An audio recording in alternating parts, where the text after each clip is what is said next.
Hello and welcome to my channel. I hope you enjoy this story. I'm going to try and upload a new story each day. The Clock Tower's Toll. Holly Arnold had never believed in ghosts. Growing up on the Isle of Wight, a place steeped in legends and folklore, she had always dismissed the tales of spirits and curses as superstitions of the past. But when she inherited her grandmother's old cottage in the village of Ariton, Holly found herself thrust into the heart of one of the island's oldest mysteries, the cursed clock tower that loomed over the village like a grim sentinel.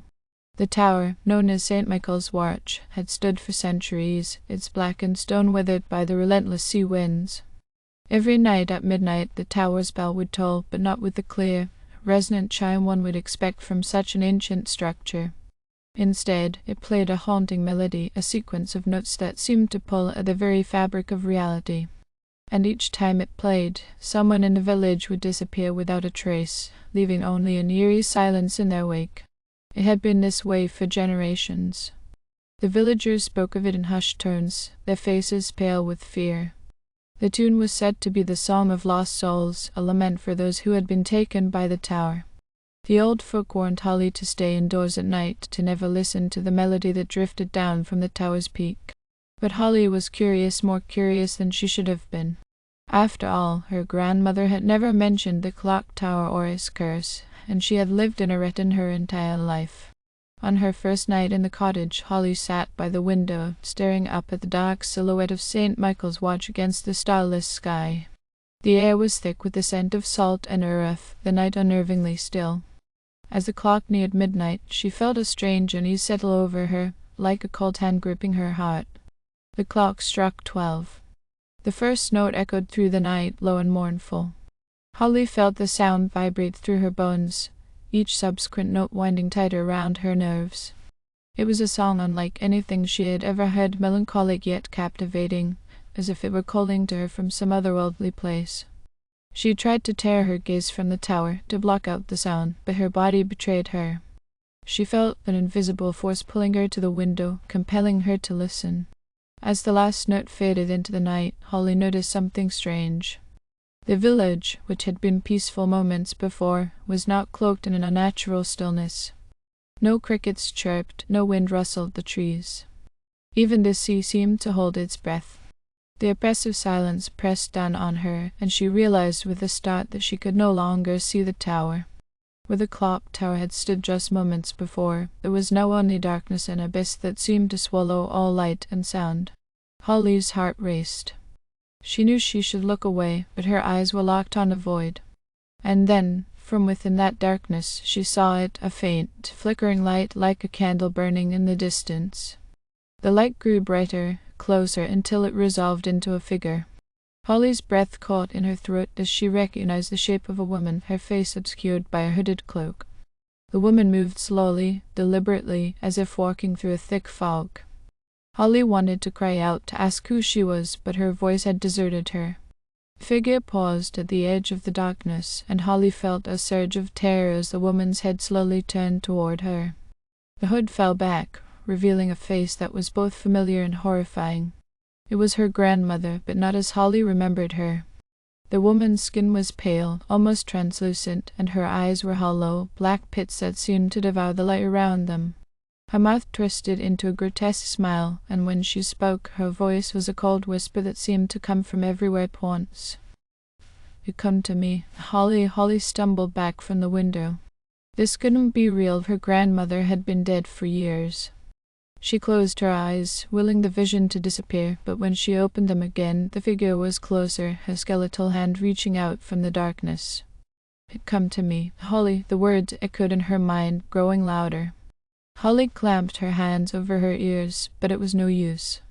The voice was inside her head, pulling her toward the window, toward the darkness that had swallowed the tower. She could feel it now, a cold, creeping dread that seeped into her bones, freezing her in place. "No," she whispered. She felt herself moving, stepping closer to the window, her hand reaching out toward the figure in the darkness. Her grandmother's twisted smile widened, and the darkness behind her seemed to pulse with a life of its own, hungry and waiting. Just as Holly's fingers brushed the cold glass, the clock tower reappeared with a deafening clang. The spell was broken. Holly fell back, gasping for breath, her heart racing in her chest. The tower stood silent and still, as if nothing had happened. The figure was gone, the darkness receding like a bad dream. But Holly knew it was no dream. The voice still echoed in her mind, the memory of her grandmother's hollow eyes seared into her consciousness. She knew with a dreadful certainty that the clock tower had marked her. The next time it tolled, it would come for her, just as it had come for so many others. Days passed, each one a torment of anticipation. Holly avoided the window, refused to look at the tower, but it was always there, lurking in the corner of her vision, a constant reminder of what was to come. The villagers noticed her growing fear, their whispers following her wherever she went. They knew she had heard the tune, seen the darkness. They knew she was marked. On the third night, Holly made a decision. She couldn't stay in the village, couldn't wait for the clock tower to claim her. She packed a bag, planning to leave under the cover of darkness, to flee the island and never look back. But as she stepped out of the cottage, a chill ran down her spine. The village was silent, too silent, and the air was thick with the scent of damp earth and decay. She glanced at the clock tower, her heart sinking as she saw the familiar darkness creeping down its sides, spreading like ink across the sky. It was too late. Midnight was near, and the tower was waking. Holly ran, her footsteps echoing eerily in the empty streets. But no matter how fast she ran, the darkness was faster. It spread across the village, swallowing everything in its path, until there was nothing left but the sound of the tolling bell. The first note struck as she reached the edge of the village, a low, ominous sound that reverberated through the ground beneath her feet. Holly stumbled, her breath coming in ragged gasps. The second note followed, then the third, each one pulling her back, dragging her toward the tower. She fought against it, but it was like fighting against a tide. The darkness closed in around her, the air growing colder, thicker, until she could barely breathe. The melody filled her mind, drowning out her thoughts, her will. And then, just as the final note hung in the air, she saw the figure of her grandmother standing at the foot of the tower, her hand outstretched. "You come to me," Holly screamed. The ground gave way beneath her, and she fell into the abyss, the last echoes of the clock tower's toll fading into silence. When the villagers awoke the next morning, Holly Arnold was gone. There was no sign of her, no footprints, no note, nothing. Her cottage stood empty, the door swinging open in the breeze. The clock tower loomed over the village, silent and foreboding, as it had for centuries. They knew what had happened. Holly had heard the melody, seen the darkness, and like so many before her, she had vanished without a trace. The villagers said a prayer, as they always did, and went about their day, knowing that the tower would toll again. It always did. And as the sun set on the Isle of Wight, the shadow of St. Michael's watch stretched long across the village, a grim reminder of the curse that would never end. For when midnight came, the tower would toll once more, and those who heard its otherworldly tune would be lost forever, drawn into the darkness by the song of the lost souls, never to return. The village of Eredin continued to exist in the shadow of the clock tower, its inhabitants living in a state of quiet dread. The days passed slowly, but the nights were filled with tension, as each resident of the village awaited the chime of midnight. Holly Arnold's disappearance was just the latest in a long line of mysteries tied to St. Michael's watch, and the villagers had learned to cope with their fear by accepting it as an inevitable part of life on the Isle of Wight. But not everyone was willing to accept it. Among the villagers was a young man named Tom Weaver, a schoolteacher who had moved to Eredin only a year ago. Unlike the others, Tom had not grown up with the tales of the tower. He had heard the stories, of course, how could he not? That was until Holly vanished. Tom had met Holly several times. She had been friendly and welcoming, offering to show him around the village when he first arrived. He had admired her independence and her refusal to be intimidated by the old superstitions that seemed to govern the lives of so many in Eredin. Her disappearance struck a chord with him, igniting a spark of anger and determination that he had never felt before. He decided that he would be the one to put an end to the curse of the clock tower. He didn't know how, but he knew he had to try. He couldn't bear the thought of living in a place where people simply vanished into the night, where the darkness held dominion over their lives. And so, as the villagers withdrew into their homes each evening, Tom stayed up late, poring over old books and records, searching for any clue that might explain the tower's power. His research led him to the village archives, a dusty room filled with crumbling documents and forgotten histories. There, buried beneath layers of neglect, he found a collection of journals written by a priest named Father Matthew, who had served in Eredin over 200 years ago. The journals were filled with accounts of strange occurrences and unexplained disappearances, all linked to the clock tower. But it was the final entry that caught Tom's attention. In shaky handwriting, Father Matthew had written, ****, the darkness grows stronger with each passing year. I fear the tower is no longer just a place, it is a doorway. The tolling of the bell is the key, and those who hear it are drawn into the abyss, where the souls of the damned await. I have tried to warn the villagers, but they do not listen. They cannot see the evil that dwells among them. I have no choice but to seal the doorway, to trap the darkness before it consumes us all. If I fail, may God have mercy on my soul." The entry ended there, with no further explanation of what Father Matthew had attempted or whether he had succeeded. But Tom felt a chill run down his spine as he read the words.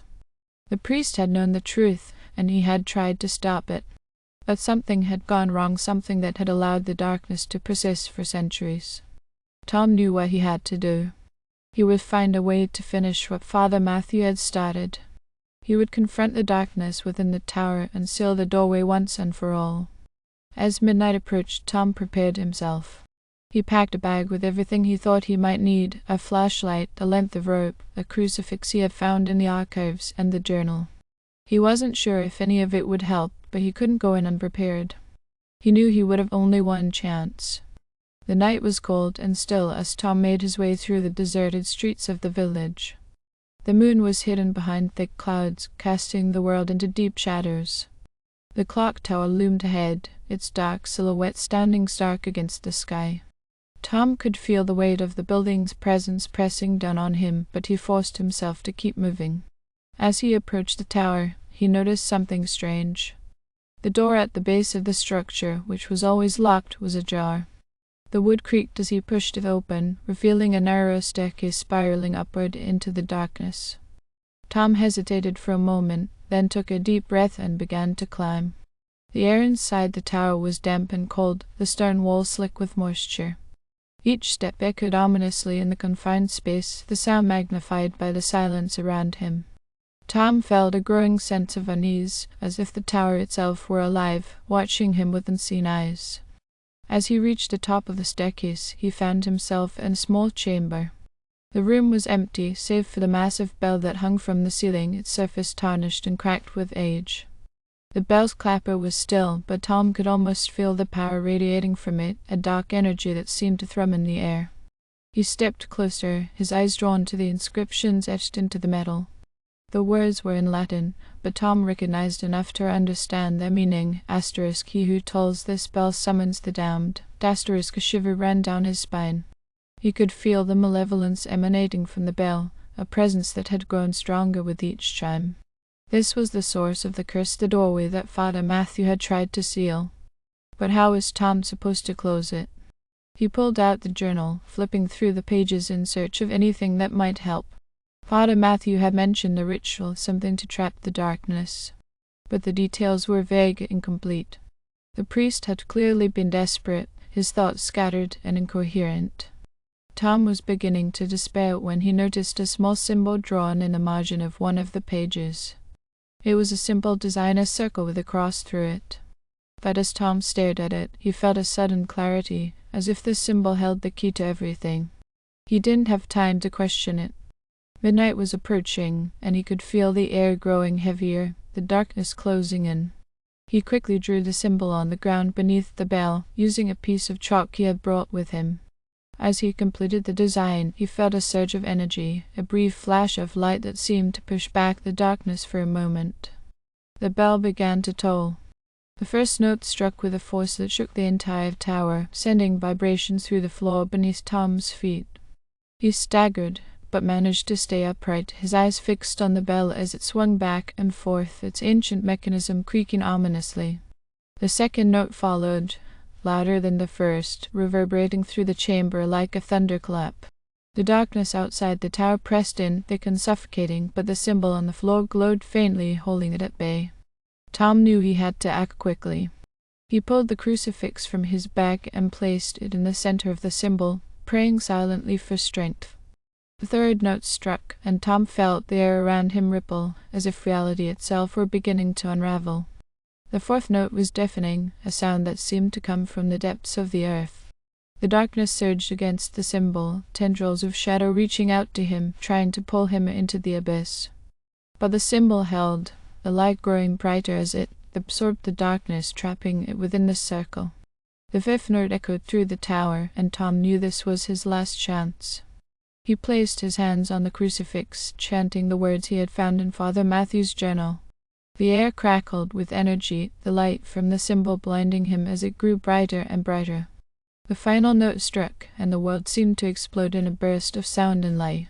Tom was thrown back, his head striking the stone floor as everything went black. When Tom awoke, the tower was silent. The bell was still, the air clear and cool.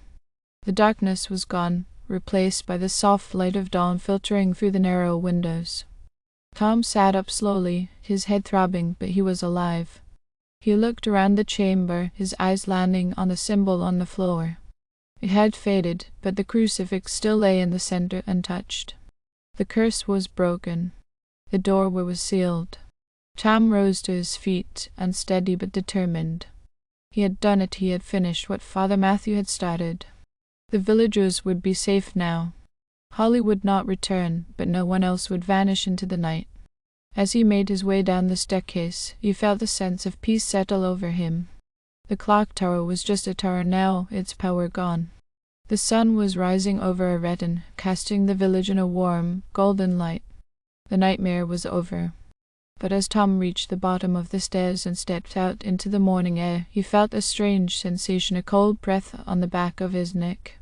He turned, but there was nothing there, only the silent tower standing tall against the sky. For a moment he hesitated, a sliver of doubt creeping into his mind. Had he truly sealed the doorway? Or had he merely delayed the inevitable? The thought lingered, but he pushed it aside. He had done all he could. Yet as he walked away from the tower, the morning sun warming his face, he couldn't shake the feeling that something had followed him down from the tower. Something that watched him with hollow eyes, waiting for the clock to toll once more. And in the depths of the tower, hidden from the light of day, the bell remained, silent but not still. For within its tarnished metal, a dark presence stirred, waiting for the moment when it would be free again. Thank you for listening. I hope you enjoyed this story. Please don't forget to like, and even better, like and subscribe. Thank you very much, and I hope you have had or have a great day.